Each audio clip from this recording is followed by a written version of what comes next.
What is your real last name? Not Gravy.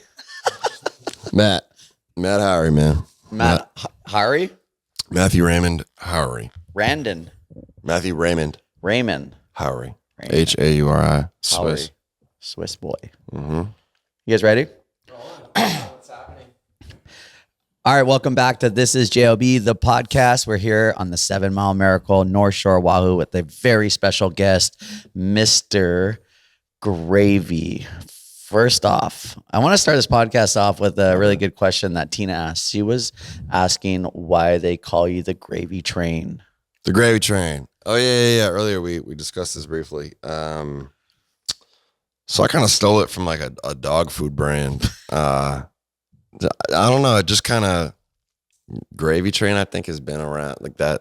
Those two words paired together have been around for a while. And when I started going by Young Gravy, I don't know. Gravy Train is just I don't know who created it, but there's a dog food brand that kind of took it over. Yep. And I'm sure you guys have seen that in stores and whatnot. And I wouldn't doubt that I've kind of pushed their brand. You know, I want to say they fell off and they kind of came back now because of the kid. I just started using like old ads and shit back in the day when I didn't have to clear my samples. I would use Gravy Train ads as little like sound bites. I'd be like, "Oh my God, it's Gravy Train!"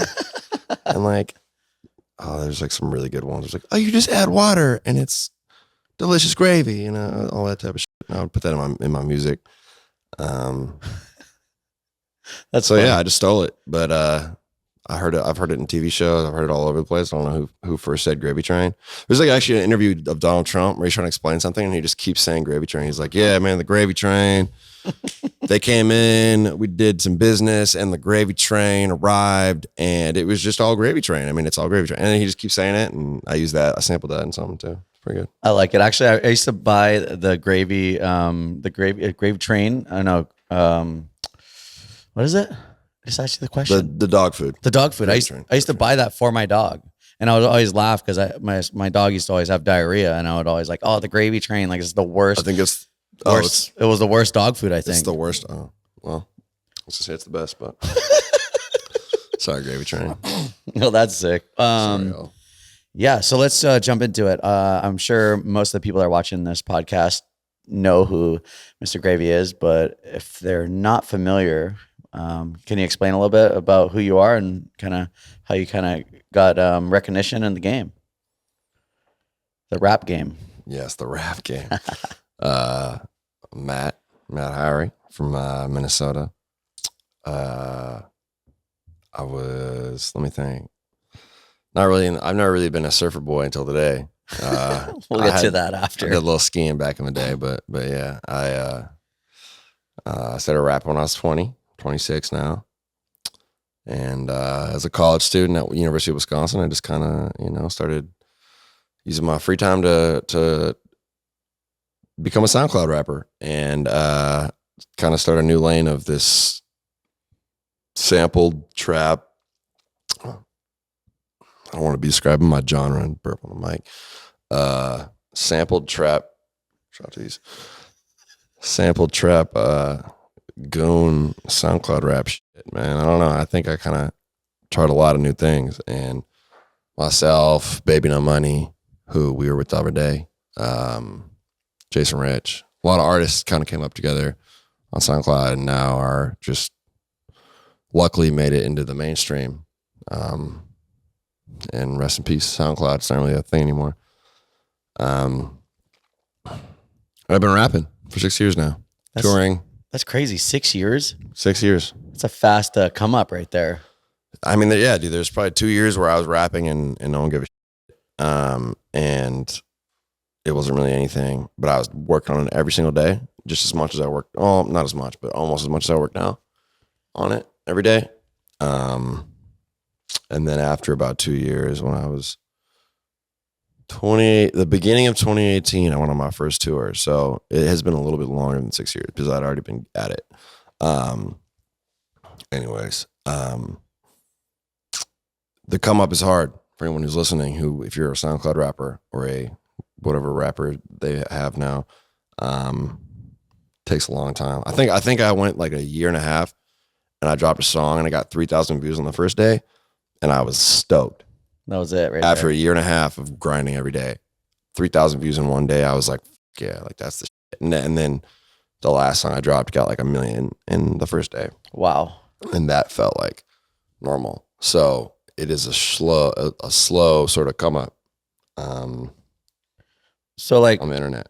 Yeah, I bet. And it's and it seems like it's hard work. Like, you know, I've been hanging out with you for the last 3 days, and like every single day here in Hawaii, you've been on the grind. Like you're shooting music videos, you're like constantly pressing, but like understanding that this is a job, this is your time to shine, and you know, it seems like you got a good head on your shoulders, and we've been having a blast hanging out with you. Thank you. Yeah. Thanks for helping with the video and everything, man. I mentioned Baby to Money earlier. We don't have a lot of time off at this like simultaneously where we can work together and shoot videos. So these dates opened up, and I was going to be here for a show, so we flew them out, and they helped me shoot a music video. I don't know if it'll be out by the time this drops, but we're shooting a video all over Hawaii. It's pretty sexy. Yeah, we're like cruising around like Kula Ranch, going to all these like secret places and like super special places in Hawaii, and yeah, I guess he was like literally dressed up in clothes from like 6 a.m. to like 6 p.m. and he was wet all day. Yeah, we did a pretty hardcore sort of like Castaway type shoot. And then we linked up again today and did it again just to get one extra shot. And that was, Billy was there, man. That was deadly this morning. At the end of it, I was like, man, I gotta go. It wasn't for those rando chicks that came and grabbed us, I would have been passed out. But what about the lifeguards? Weren't they yelling at you? Like yeah, man. We went out and we were fully clothed and swam like halfway out into the, I don't know. I mean, probably 100 feet out, maybe 200. I don't know how to gauge that, but it was deep and there was big waves, and we're fake drowning on camera for like 10 minutes. And yeah, I can see why the lifeguards might be concerned. Yeah. By the time we were back, I just was hearing this announcement as I'm like getting destroyed by waves and trying to act like I'm dying. They were saying something like, oh, just don't watch out for the waves. It's not a good day to go swimming. There are, it's really easy to drown and all this. And it's obviously directed at us. Everyone's staring. No one else is in the water. If you're ever here at Waimea Bay, it's a beach on the north shore of Oahu, and it's known to some of the biggest waves on the planet Earth. You know, maybe top 5 in the world, and those lifeguards have a lot of fun yelling at tourists, or like not yelling at them, but like letting them know that if they get any closer, they're gonna drown and they're gonna have to get rescued in front of this whole beach. And like, yeah, I was ready. It reached a point where we were getting to the end of it, and I was like, all right, man, I'm just gonna accept my fate and get rescued. I was like, I was wearing like this jacket, bro. I swear to God, this jacket I had on, it would just, when it was full with water, it became like 50 pounds, man. I mean, that with the pants, I guess, 50. I think a couple of days ago, I grabbed Baby No Money's gear, his pants and his sweater and everything after it was all wet after the photo shoot. And I was like, oh my God, this is so heavy. And we're like just literally trying to act like we're dying. So it was, I was pretty dead, man. I was swallowing water. It was game over. So shooting music video in Hawaii, and what else is going on here? We got a show at the Republic tomorrow. Did that back in 2019. Haven't been to Hawaii since. Should be good. It's kind of a good way to wrap up like an Australia tour. Yep. So how we did it last time as well. We just did, I think, 10 shows in Australia, 5 in New Zealand, and then came here for 4 days. Sick. And Australia was epic. What was the highlight of Australia? Australia, dude. I mean, they there in Australia are like, besides maybe the Midwest, it's probably my biggest fan base is Australia. Awesome. Like if I walk around in Australia, I have more people pulling up on me than I do in California. Anywhere, not just one city. The highlight was probably Melbourne and Sydney. We had some off days, so we actually got to like see a lot of things. Probably Melbourne. I really like Melbourne. Yeah, a lot of good friends out there. Have you been skiing in Australia? Surfing in Australia? Yeah, I've been surfing in Australia a lot. Actually, my mom's from Australia, and my dad is basically raised in Australia, so I'm dual citizenship. Oh, really? Okay, I'm a dual citizen, but with Switzerland. See, that's So I'm a sick. skier boy. Yeah. That's where you got the skiing from. Mm-hmm. Yeah, my dad, I learned when I was like 3. So I guess it's kind of same shit, brother. Yeah, my dad was teaching me how to surf when I was 3 years old. Uh, So we were maybe both almost professional athletes, but you went the other way. I definitely was on a path to being a professional athlete. And then I said, forget it, and went to college and rapped. And what did you go to college for? Marketing and finance, University of Wisconsin. Was the goal just to market yourself and finance yourself? Basically, that's what it ended up being. Yeah, I didn't really know what I wanted to do, and then that worked out. I went into college as a physics major, and then I switched to like 4 different things. Ended up with marketing and finance. I think just where I grew up, nobody was doing like business hustle. I was a weed dealer when I was in high school. That was the most business I had ever done, and no one was starting their own companies or anything. And then I met people in college that were doing that. So I went in like with this kind of medical background because where I came, my hometown has a Mayo Clinic, which everyone's a doctor or a nurse or something. So I was like, what, I'm going to come up as a psychologist or something. Like I just want to be a doctor. Because I didn't know anything else. And then I got into college and I started a few businesses with some friends. And I was like, oh, this is definitely more my speed. So then I switched to marketing. I think I was like late sophomore year. Any of those businesses still going? They're actually, so one of the things I started was called the Pizza Roller. It was my roommate and I, we bought this sort of golf cart. We were on like what was it earlier? Like a 8-person golf cart almost earlier. Yeah. It was like maybe 10-person golf cart. It was like this fancy electric thing with a roof on top. And we had lights all over the sides of it. I mean, we added the lights and we had speakers, and we attached this trailer with a heater thing on it, the Pizza Roller. And what we would do is we would hire kids from Thursday night at 8 until Sunday night. I mean, it'd be 8 till 4 a.m. Thursday through Sunday. And they're driving around with this light up cart selling pizza above a slide. It was an ice cream truck for drunk people. They're selling pizza. Slanging pizza. So selling pizza above a slice to drunk kids in Wisconsin. And that was like one of the main first businesses I had besides drugs. And same, I guess. Slanging pizzas. And it became really popular there.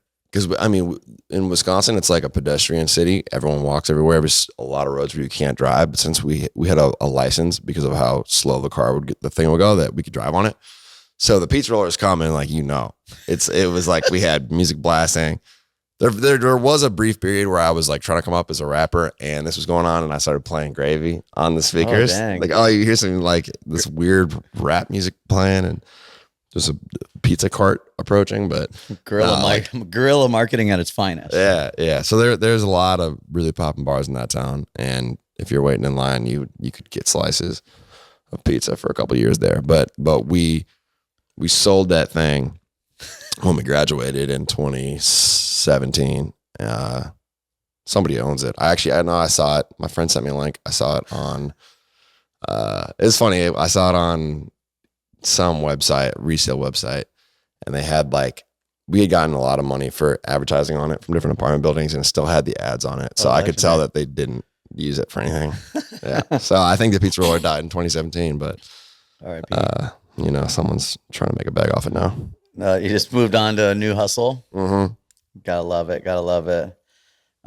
So how's like your surfing experience with us today? Like we went long story short is I was like, I gotta get Matt in the water. We got to get him out and catch a wave. And it kind of seemed like you're kind of ducking me the whole time. Like you kind of wanted to do it, but you kind of didn't want to do it. But maybe in the back of your mind, like, God, it'd be so cool if I surfed in Hawaii. And today I'm like messaging you. I'm like, yo, what time you want to go surf? And how many of you? And you're like, dude, looking really windy. I don't know if it's safe out there or something else. It's like, what? I'm like, nah, you're good. What were you thinking was going to happen? Yeah, man. No, I wanted to surf. I thought it'd be sick, but I every time that we were going to go surfing, I guess it was like 2 times, but both times there was like hoes and my friends that were just cowards that didn't want to surf, and I was like, I was the only one. I was like, had to bail on them. We got Nick to come. But yeah, I think this morning or today I was there and people were handing me tequila shots and I'm sitting by the bar. You texted me. I was like, oh man, it's looking windy.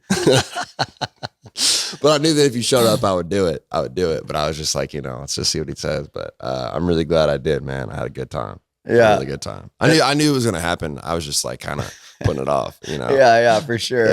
Yeah. No, we rolled up and then was it Nick, right? He's like, oh, I don't know, like, what's up? Is there sharks out there? And he's like tripping out, and then he's tripping you out. I'm like, oh my God, you guys don't have to worry about sharks. Yeah. Like, I'm like, I don't know. It's just like kind of funny, like people that don't surf and like explaining like there's not sharks everywhere. You're gonna see like maybe if you're a professional surfer, surf every day, like me here, I probably saw maybe 10 sharks in my whole life in the water while I'm surfing. Wow. You can go look for them and find them, but you don't want to do that. Like where we're surfing is usually generally pretty shark friendly. My fear of sharks was gone instantly when I saw that the water was 2 feet deep. When I saw that everywhere I could possibly land was like coral, right there, that my fear of sharks was gone, and I was just ready to belly flop everywhere. Yeah. What do you think about the reef? It was a little bit intense. I'm really glad someone said something before I got out there. Yeah. And they gave me the little booties, man. If I didn't have those, I could just tell those girls that came with us that were trying to be all tough, they were suffering pretty bad about the booties. I'm too tall for that, man. You're very tall, but we definitely got you up on a few nice rides. I thought you did a good job. So I felt good. Yeah, I had a little help from the homies, but I did surf today, and I'm proud of myself for that. We even got someone to come in that wasn't working today that was like kind of very optimistic about going back to work when he's not getting paid to work, and we got him to come in and help us out today. So huge shout out to Dante for that's Dante. Yeah, real one. I like Dante, man. If it wasn't for him, he was pushing me right into the sweet spots. Yeah. Good guy, man. I was fresh out of tricep when I got out there after like fake drowning and climbing in the mountains all day yesterday. So I didn't have much for paddling skills. I was watching like Tina and company just paddle like motherfuckers and go get to the wave like a normal surfer, but I had the help of Dante and Jamie, and I rode some waves, man. I did have a close couple calls with my ass and the coral, but it was fine. You didn't get cut up. Didn't get cut up. But Nick, on the other hand, took a little L. Yeah. You're telling me you're like, oh, Nick cut his hand. We might need to go in soon. And I paddled up to Nick, and he's got a little cut on his hand. He's like, is there sharks? He's like, what's up? There's sharks coming. I'm like, no, you're good. Like, you're fine. I'm like, kind of like trying to look at his cut. It was just like a little. There's a little guy. I felt bad for him. I just felt bad. I was like, man, I kind of forced you out here, and I think he came for the girls. He felt like he had to come. And then they were off in one area, and I was like, all right, dog, just stay cozy. He had a good time though. Yeah. The other girls that joined us, they talked a big game. They're like, like a lot of people, like sometimes they're like, yeah, I surf every day. Like, I'm fine, I'm good. And like they started paddling out, and they're like, we're gonna go tandem. And they kept paddling further and further out. And like the waves outside of where we do the surf school at is like huge. It's like 10 foot. Like you don't want to be out there. They're almost out there. And I'm like starting to question. I'm looking at Dante. I'm like, do they know what they're doing? And it didn't really seem like it. And we had met them about an hour earlier, and they were lit. So I was like, man, these girls are. When I saw them out there, I was no red flags were going up. I was like, man, we need to go get those girls and save them. But they did their thing. They made it back. There was a third friend of theirs that looked kind of like me, the blonde girl. Yeah. She was killing it. Yeah. She was doing her thing. She didn't cause any trouble and just kind of rode the waves. But yeah, those two, I think they only hit a wave one time. So is Nick your guys' intern, a filmer that works with you guys? Not really intern. He's sort of a part-time photographer for me. I have another guy, Kale, and I've had a lot of them over the years. A lot of dudes doing photography and videography. They'll kind of like move on different places. Like honestly, my first guy, I read his name was Charlie. He works for National Geographic now, like doing some really crazy shit. That's sweet. Nick worked with a lot of EDM artists like Marshmello, Diplo, Carnage, all them. He's been doing the same sort of videography for a while. And then my guy Kale, I bet Kale's good at surfing. He's like a snowboarder, skier, everything. He's probably, if he would have been out here, he probably would have been shredding. No, I think I've met Kale multiple times because he works with our one of our buddies. They make videos together. The Sickos. Yes. So you know Kale? I know Kale. He used to. He's really good friends with my friend Jackson that used to work for me. I met him, I think. Yeah. Wow. Okay. Cool. So yeah. So if you know Kale, then yeah.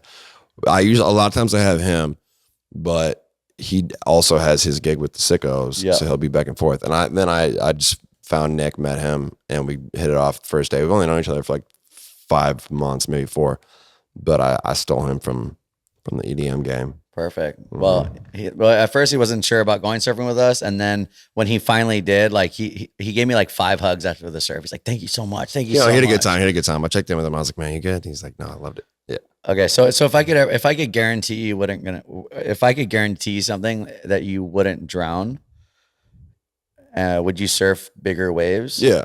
Okay, so would you want to come big wave rafting with me one day?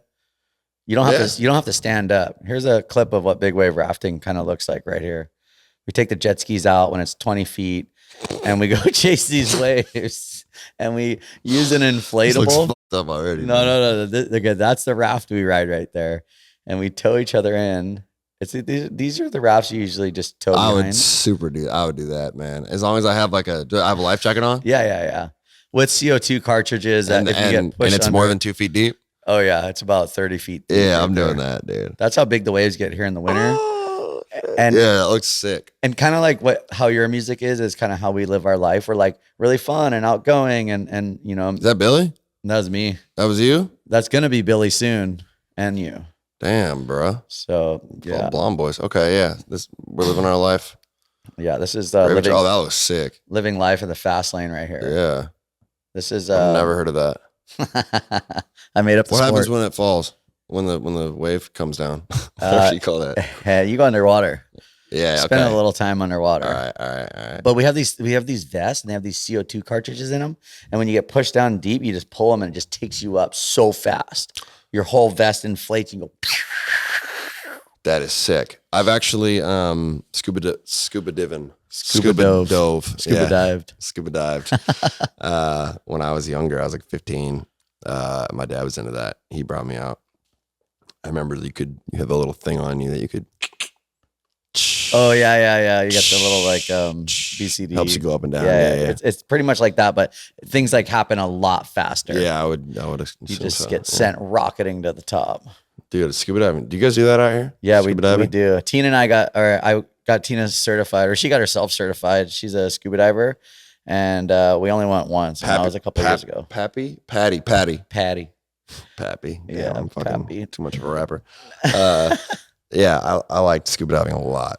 I did that. I mean, it's been 10 years, but it was awesome. Maybe next trip in Hawaii we can go scuba dive. I would love to. I gotta probably revamp my skills, but yeah. Yeah, you got your card though?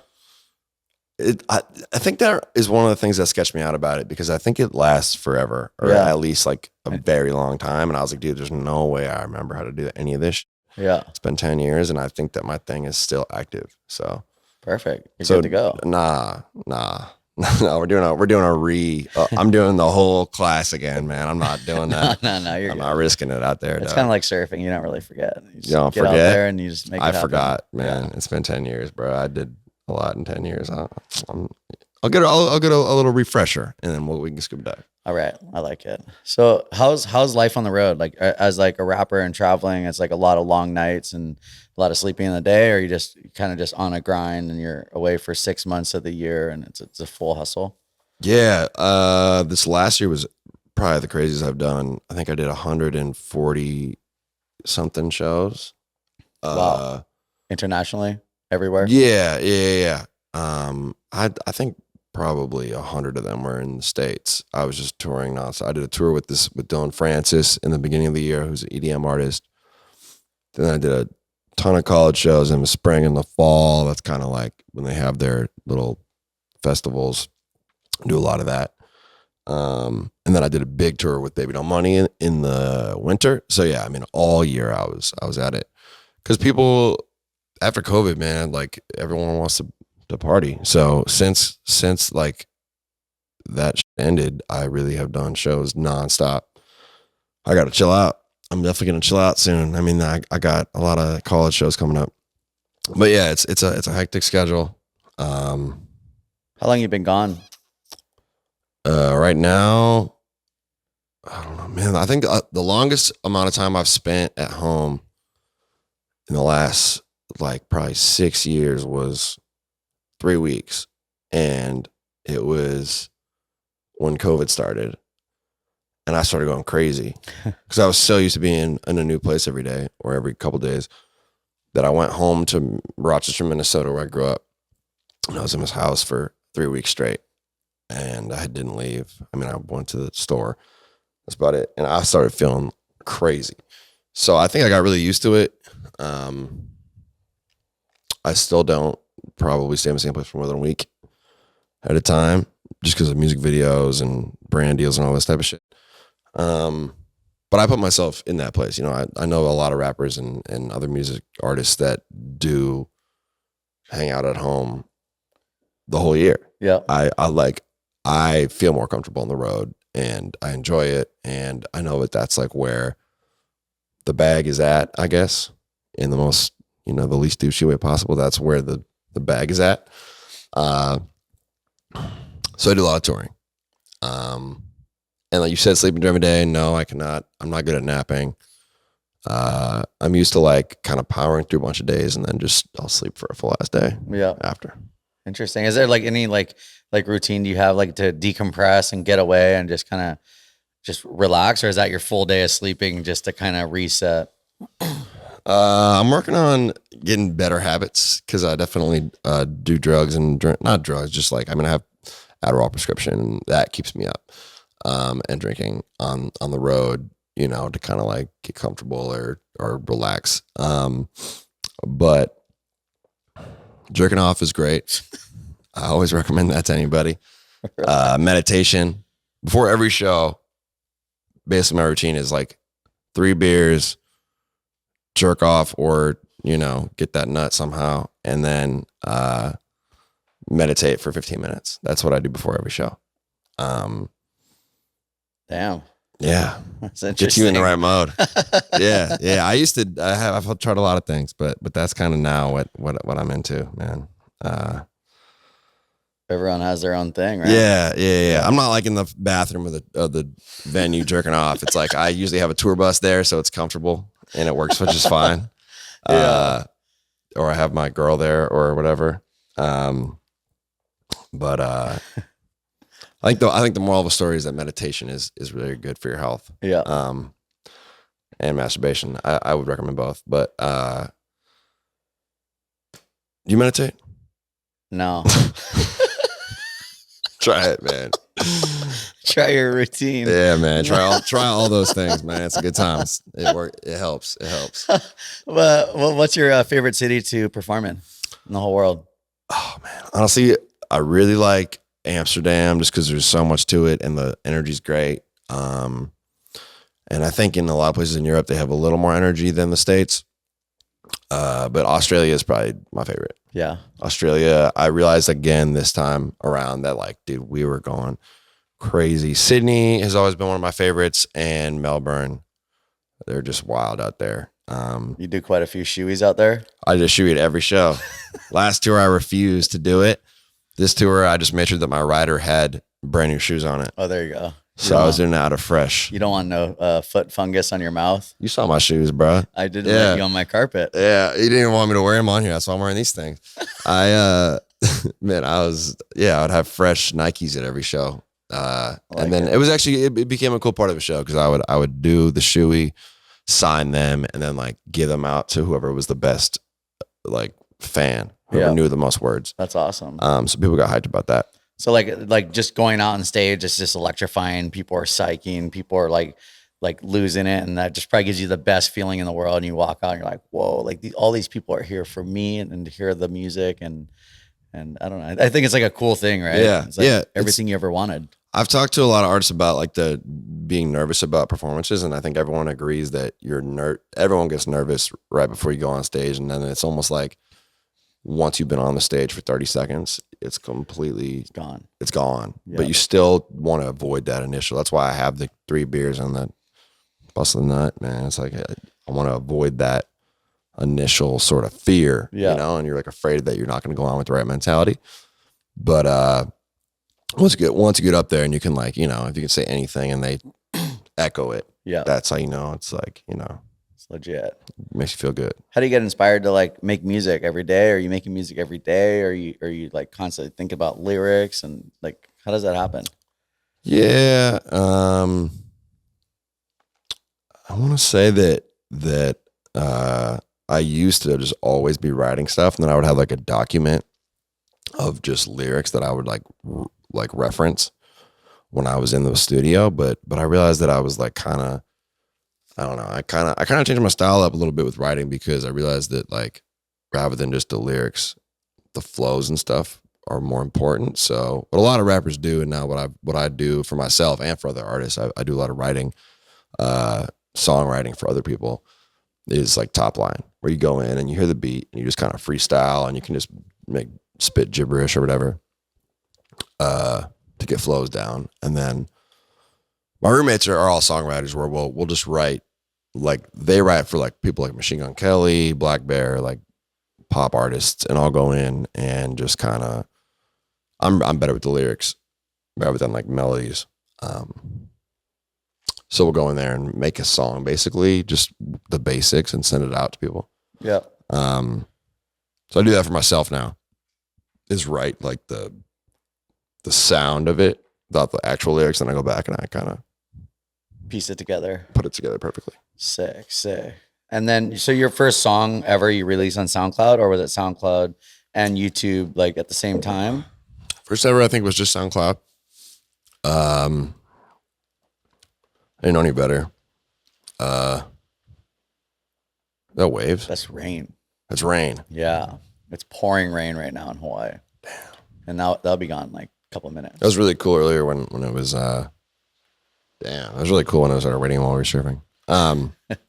Anyways, SoundCloud is all I knew at first. And it was funny because as like in sort of the SoundCloud rapper crew that I was in, we were all like messaging each other about, for reposts and stuff. We had little Facebook groups, and it was like kind of to help promote each other. I was with like 20 other rappers. I'm just gonna, really speak over this rain here. Yeah. I was the first one to start putting my music on Spotify, or Apple Music or anything, and they were all like, "Dude, what are you doing? Like, why?" Okay. No They're one's gonna against listen to it. They're over it. And no one was feeling it. And then my shit started popping off on Spotify. Like it was right when Spotify started becoming a thing, and I was like, "Bro, this is the new thing." And now everyone just uses that. A lot of artists don't even put this shit on SoundCloud. Yeah. SoundCloud just kind of faded, and then you're already on the platform, right timing. Yeah, exactly. I mean, that was my outlook on it. Was like, I just got to get my shit out there, and we'll see what happens. Put it wherever anyone can listen to it. I have my shit on Digster, Tidal, all the shit that nobody uses. It's out there. Somebody uses it. It exists. So it started with SoundCloud though, and then YouTube.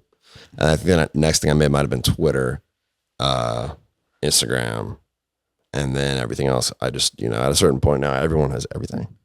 I can't believe you've been rapping for 5 years and what you built in such a short amount of time, and going to college and like trying to do it the right way. And then it just turned into this rapping career. Your parents must be tripped out. Like, what just happened here? Like, yeah, I didn't really see it going far when I started. I just kind of wanted to do for fun. I didn't expect myself to be any sort of type of big. So even when I started making music, I didn't show my face anywhere for the first year and a half. I was like an incognito sort of character. Because I have this job lined up for after college. I didn't want them to know what I was doing. Yeah. And I kind of like the mystique of it. So I didn't show my face at all. And I would just post like I would do like fake little face reveals where it'd be like an old ass drawing of some shit. I don't know. I never really revealed my face for that whole time. And then when things really started taking off, I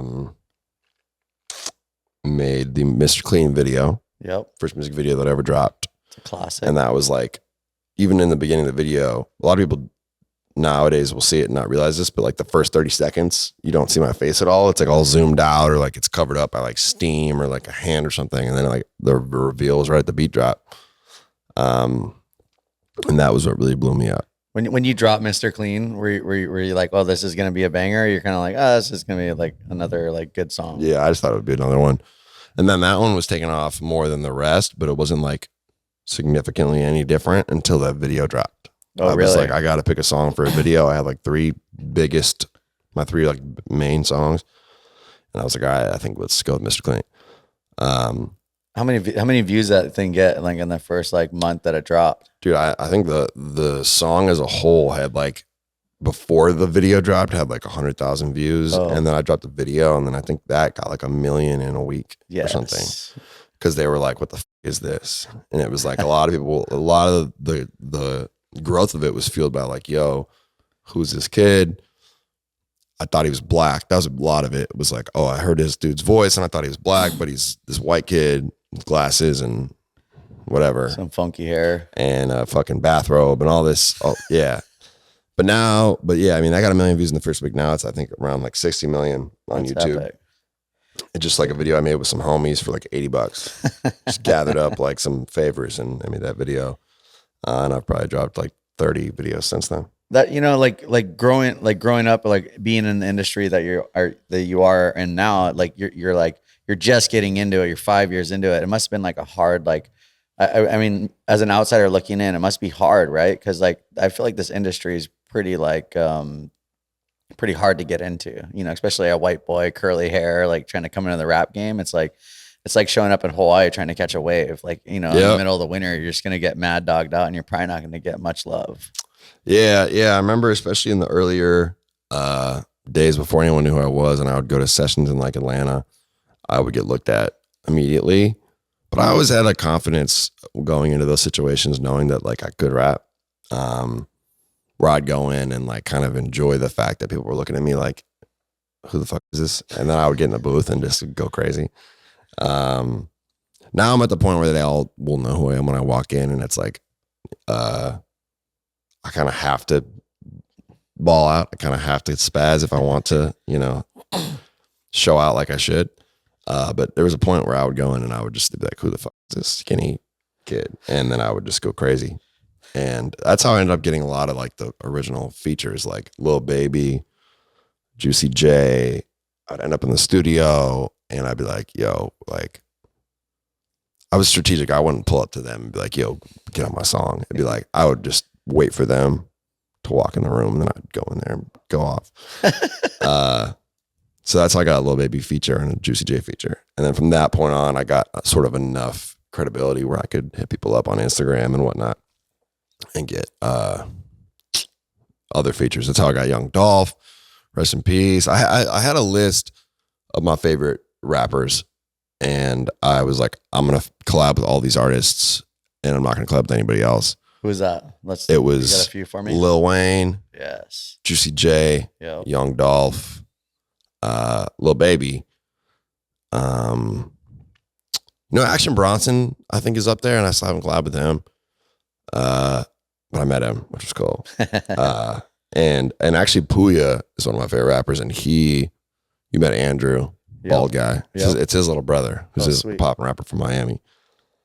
And we put out a few songs since then. But besides them, I was like, I'm only going to collab with Baby No Money. I don't want to give anyone else the sauce. What about Lil Dicky? I feel like you guys can make a pretty classic song. We could. I've thought about it. I think Lil Dicky's tight. I've never met him. Yeah. But people always say that. People always want, Young Gravy and Lil Dicky, Young Gravy and Jack Harlow. You know, it's kind of just like what people, are expecting, the white boys uniting. Not yet. My last project, I had Rich Brian on it. Upcoming, I got a song with I dropped a song with Ski Mask, the Slump God. I got more coming with him, who's one of my favorite artists. Ski Mask, you gotta check him out. Yeah.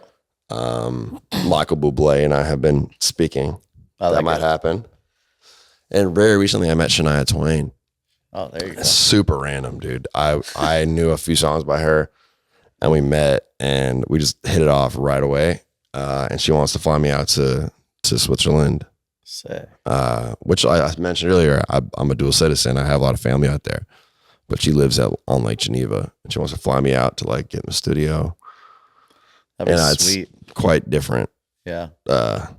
genres, but I think we can make something happen. I've written country songs before, so I think that we could put something together. I like it. When I was growing up on the North Shore, like I think like the first like rap I was like, I'm 39, and I was like really into Offspring and all this like punk rock music. I'd just get all amped up and Sublime to go like surf and stuff. And then the Dr. Dre dropped his album, it was Chronic. The Chronic, and I was like, whoa, this is pretty sick right here. And then it just kind of spiraled. Like obviously, I was a Snoop Dogg fan, I was an Eminem fan, and then my friends started getting me like deep ghetto rap, like Master P and C Murder, and I was just like, That's my shit yeah, right there. and I loved it, and DMX, and like I was just so into it. By every album, I would show up at Tower Records. I was like the biggest fan. So recently, we've been playing the song game. What is it? What is this?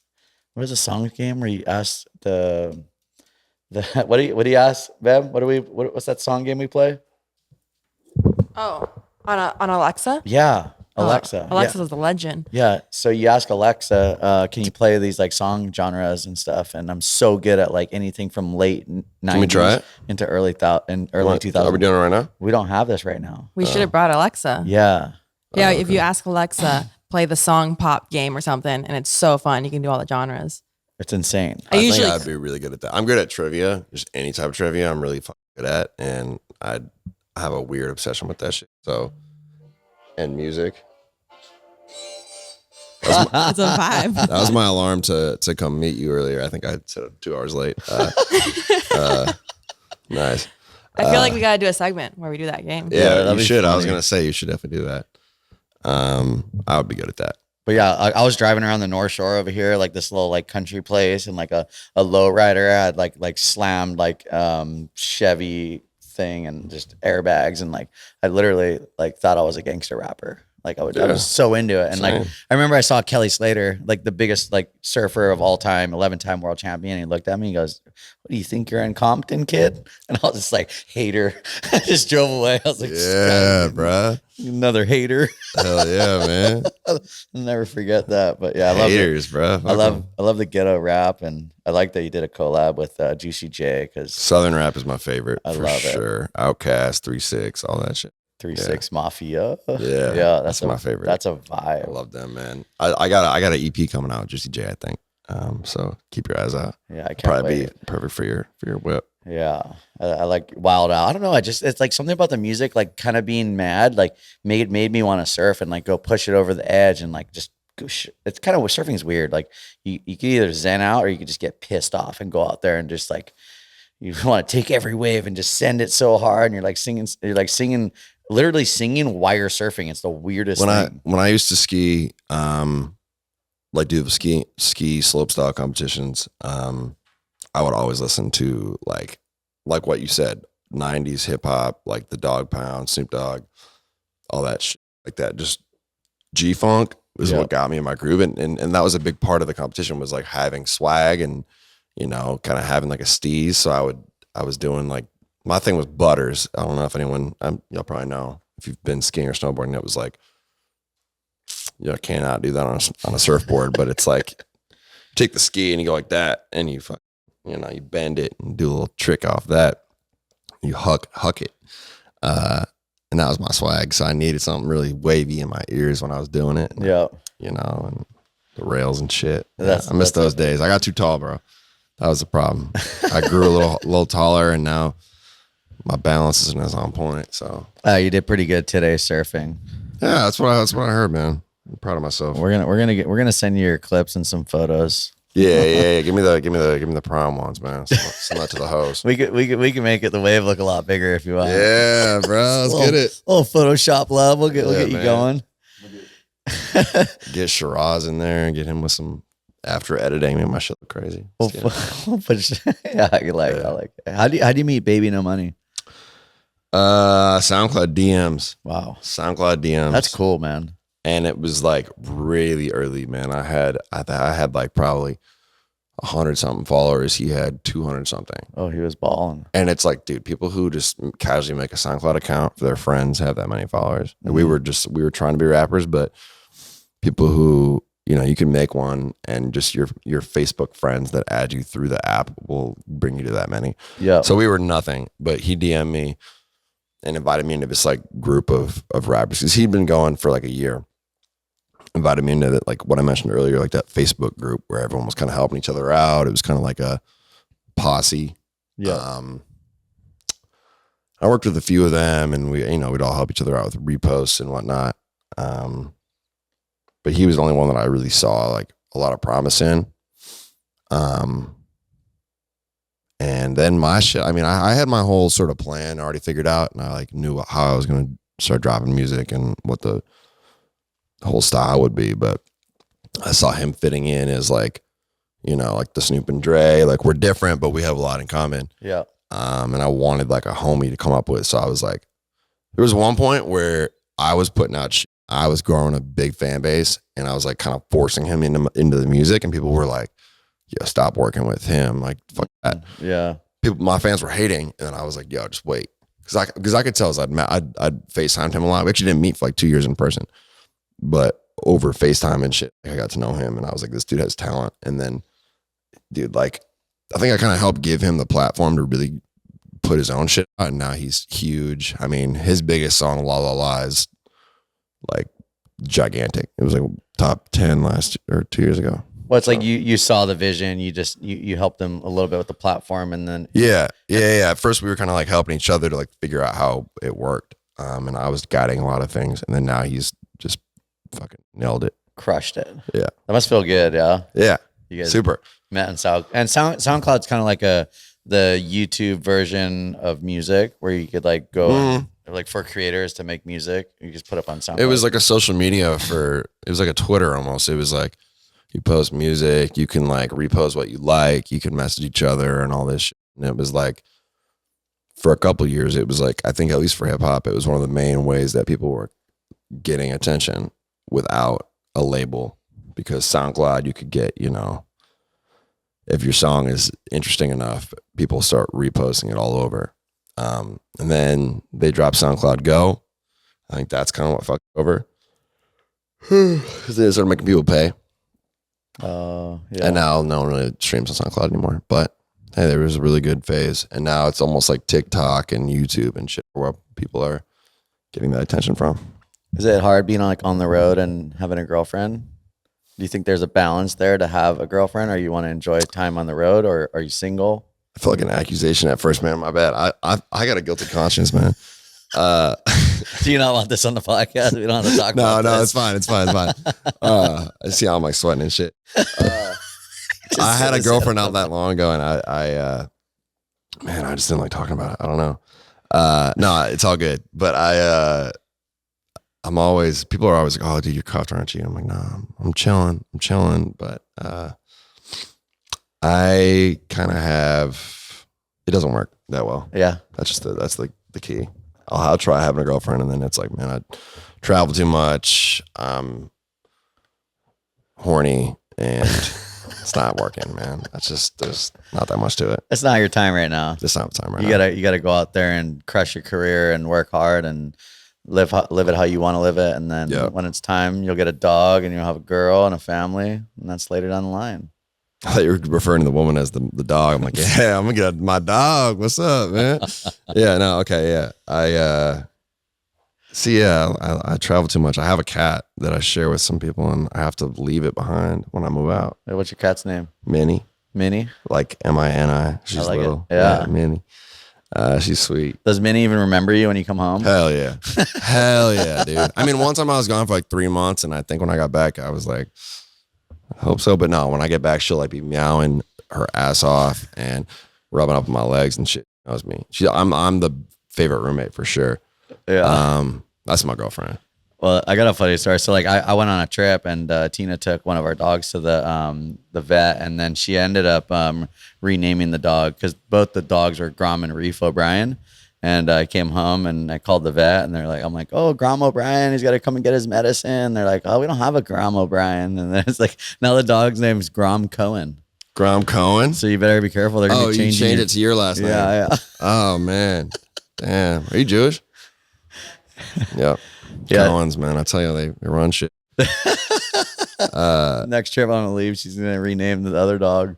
I know what Grom means. Just believe it or not, man. Yeah. Y'all, I was trying to get the Wi-Fi password earlier, and it had Grom. I'm not going to expose the password, but it had Grom in it, and I actually know what that is because of Kale. Yeah. Because he's like a Grom. He's a Grom. Yeah. Yeah. He's in the game, man. I hadn't ever heard that when back in my skiing days. What it's like a young, up and coming shredder, Yeah. right? A Grom. In Australia they call them grommets. In America, Hawaii, we call them Groms. It just kind of we shortened it. Is it like a Jerry? It's like someone who's just starting, or what is a Grom exactly? I thought Jerry was like a kook. And a kook is what? Like a Jerry. Yeah, like a Jerry. Okay, facts. So like a Jerry is someone who's like doesn't belong shredding. Yeah. I thought a Grom was like an up and coming Jerry who is converting into a Man. into a shredder. I guess a Grom's anyone like a little kid that's younger than That's what I you. thought. Okay, it was like a young. Okay, How old are you? 26. Yeah, you're a Grom. I'm a Grom. Yeah, me and Kale, we call each other Grom. He started saying that to me, so it kind of grew on me. Yeah. Grom, You're a big Grom. big Grom. Yeah, you're just big Grom. Living the Grom. dream. Yeah, man. Trying to think about what. Man, we say boy. That's in my crew. We say boy. If someone's like just joined the squad, you call him boy. I don't know where that started, but just boy twice. Boy. Sounds a little weird, but yeah. How do you get the It's name? good, boy. Yeah, boy. How'd you get the name Young Gravy, Grom? Grom.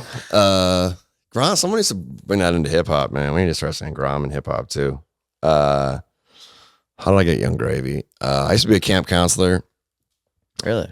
I did for a long. I went to the summer camp for like 7 years as a camper, and then I was a counselor for like 5. Sailing instructor. So I got some. You know how to sail? Yeah. So I got a little water under I my like belt. I mean, it's been a long time, like 10 years since I sailed, What but do you sail? What kind of boat? lightning Sick. and I don't even and know what a lightning sunfish. is. Sunfish. I know a sunfish. A lightning is like the next step up. You need like a crew with you. I thought like a Hobie 16 would be like a step up. Maybe. I don't know. You We don't didn't have a even lot know of options on the lake. I like it. Sunfish. Yeah, anyone know what a lightning is? Anybody know what lightning is? Nope. Nobody knows. Only you. Maybe Yeah. you're like one of the only Yeah, people man, that why sail not? lightnings. It's like a sunny, but with a lot more ropes, and you need someone to help you out. Yeah. You get a couple people in there. Anyways, I did that.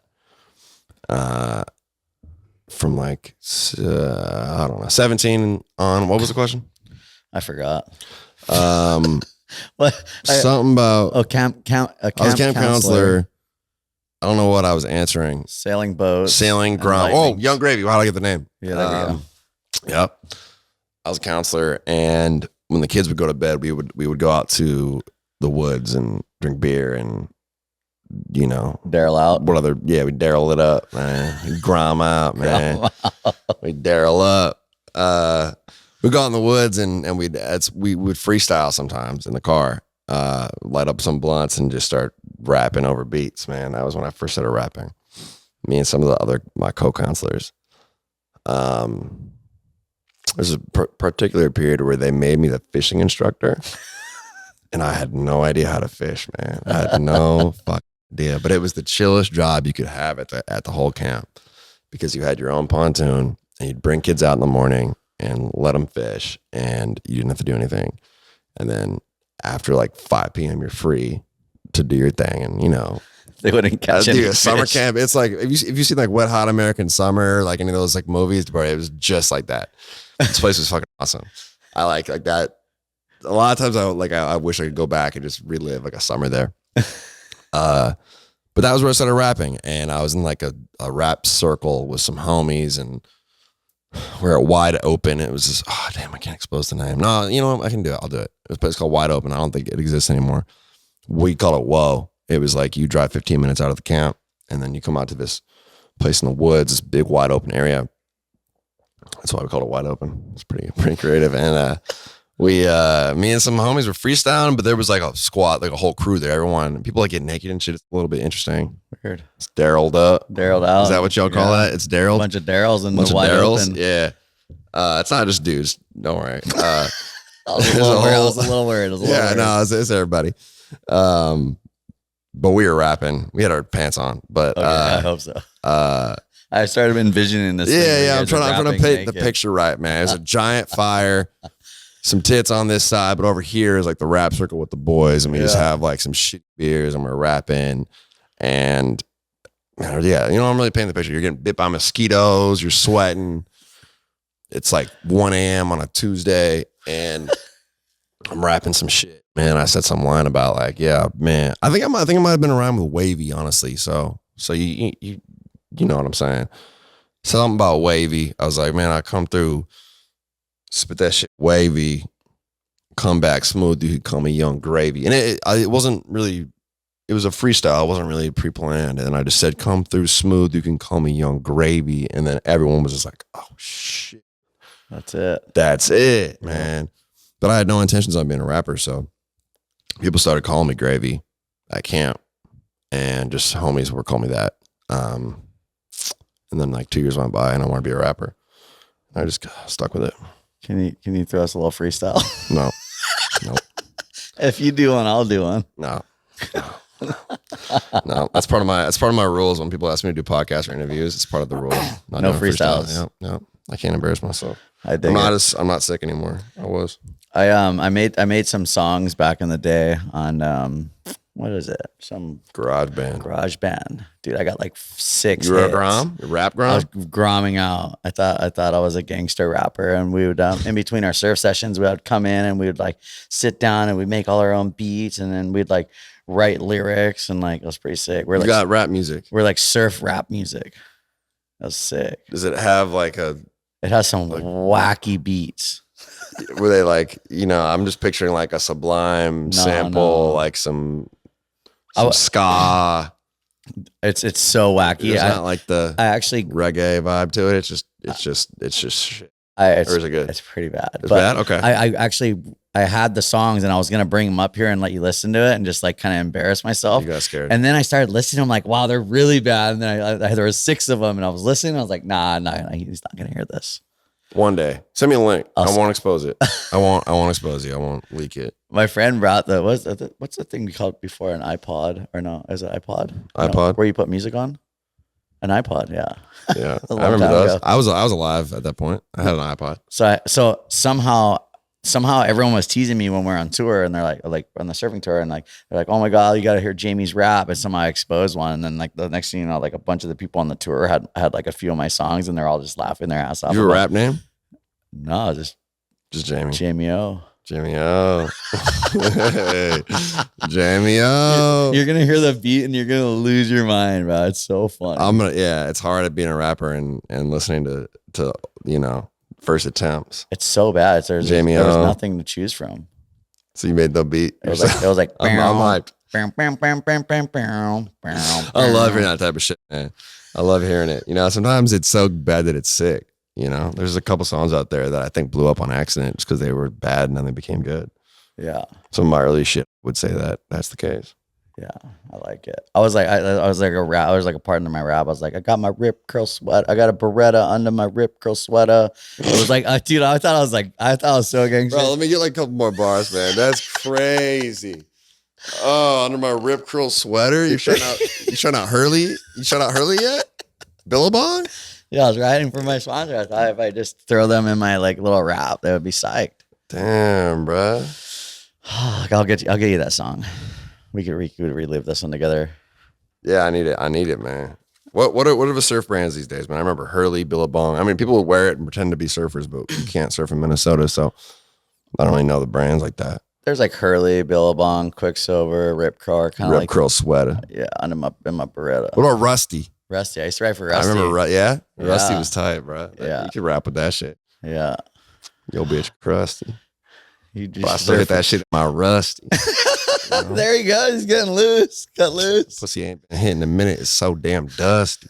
I could rap about foot surfing for sure, man. I like it. Okay, Um, we're gonna wrap this thing up a little bit. I just want to ask a couple more things. Your top three celebrities that you would fangirl over. You got Top 3 any? celebrities that fangirl over. Yeah. Sofia Vergara, Yeah. ultimate crush in life. Robert De Niro, just favorite human. After Sofia Vergara. And then Young Thug, but I met him and he was kind of a dick. That sucks. Yeah, now he's locked up. It's pretty fucking, I mean, he's one of my favorite rappers. I hope they free King Slime, but he didn't like me that much. Still one of your favorite rappers. Still my favorite. That's Yep. pretty cool. Robert De Niro and Sophia are up there. Woody Harrelson, maybe? Yeah, I like that. I don't know one. why, but yeah, I just think I'd meet him and I'd just vibe with him. you know? Yeah. Walton Goggins, some of those dudes with good smiles. I want to meet them, you know. Walton Goggins, you know who I'm talking about? No, I have no idea. Pull up a picture when you drop this. He's got a good smile. Okay, I like He's it. got to be a good guy. Or Danny McBride, Danny McBride. you know, it's someone who I just think I would vibe with. That's sick. Mm-hmm. I- Fangirl. I'd like to meet like Master P. Master P. Oh yeah, I mean, there's a lot of rappers. Okay, see, I'm biased because I've met all the rappers I like. So now I'm like going for like the actors and the shit that I haven't really accessed yet. I'd like to meet Nelly. I think he's a sick rapper. I was He's sick. so into Nelly. I met Nelly. Yeah, he's a sick guy. He's swole. Yeah, he's all. I don't know. I He's just don't in the really- gym 24/7. I knew what his face now. looked like, but I didn't really think he was swole. But he was a big guy. I just wanted to go to Nellyville like for years. Dude, yeah, Nelly's sick, man. St. Louis, I think. Dr. Dre, Eminem. Dr. Dre, I would lose my shit. Yeah, There's very few people who I think I would like be uncomfortable and nervous, but I think Dr. Dre, I would be scared.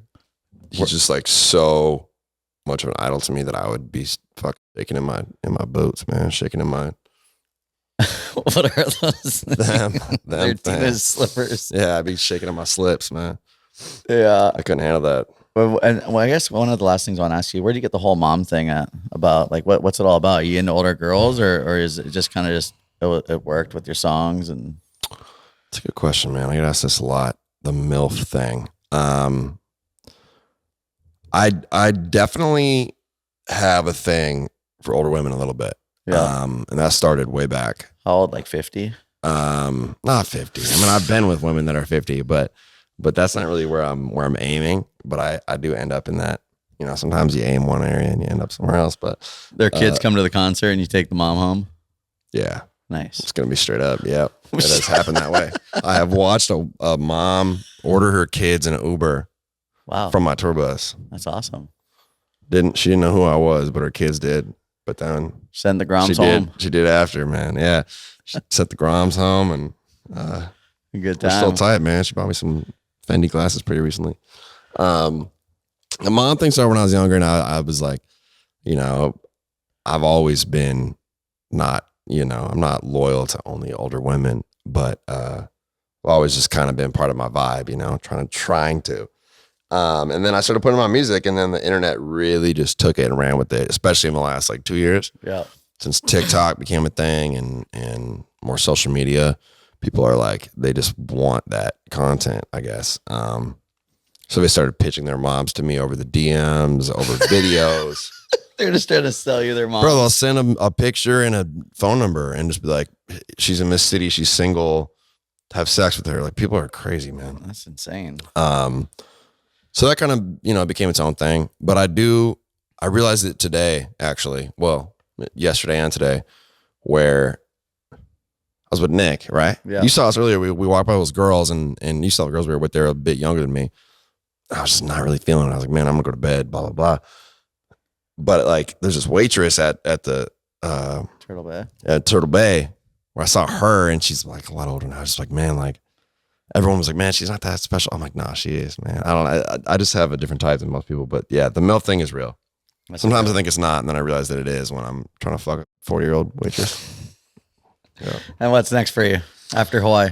What's next? I'm going back to where the fuck am I going? Flying to LA for like 5 hours, and then we fly to New Hampshire and do a show there. So we're literally flying like 6 hours in, 5 hours again across the country, just change hella time zones. Do a show at Southern New Hampshire Uni, and then I get like a week off. Perfect. Moving to my new house. Yep. LA. Yeah. We're gonna come Yeah. visit you. Say hi. Yeah, pull up, man. We'll go surf Malibu. Yeah. Oh, dude, Back out there. I would fuck with that. It's cold and shit. I'm about it. I just need Speedos and you'd be good. I had a friend who he runs Rip and Dip. Rip and dip. You know Rip and Dip? No. Skate brand, kind of.